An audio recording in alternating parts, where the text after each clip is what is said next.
Hello friends, আপনারা দেখছেন টোটকা নিউজ। আজকের এই ভিডিওর মাধ্যমে আমরা দেখে নেব 56 নং শামশেরগঞ্জ বিধানসভাতে মোট ভোটার সংখ্যা কত আছে, গ্রামে এবং শহরে কতজন ভোটার বাস করে, এই বিধানসভাতে এসসি এসটি ও মুসলিম ভোটার কতজন আছে।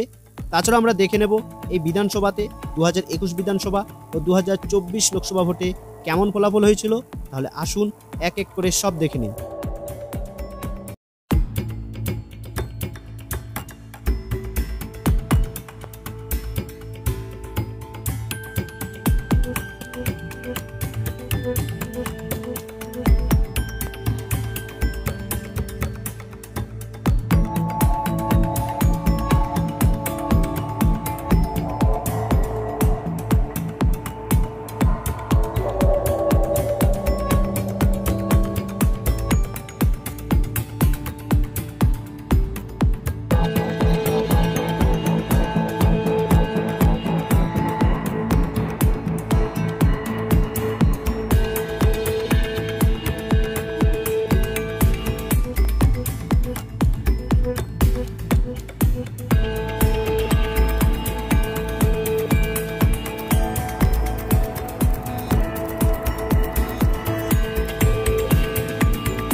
হ্যালো ফ্রেন্ডস, আপনাদের কাছে একটা ছোট্ট রিকোয়েস্ট, আপনারা প্লিজ আমার এই চ্যানেলটিকে সাবস্ক্রাইব করে রাখুন, যাতে আপনি আমার পরবর্তী ভিডিওটি পেতে কোনো রকম অসুবিধা না হয়।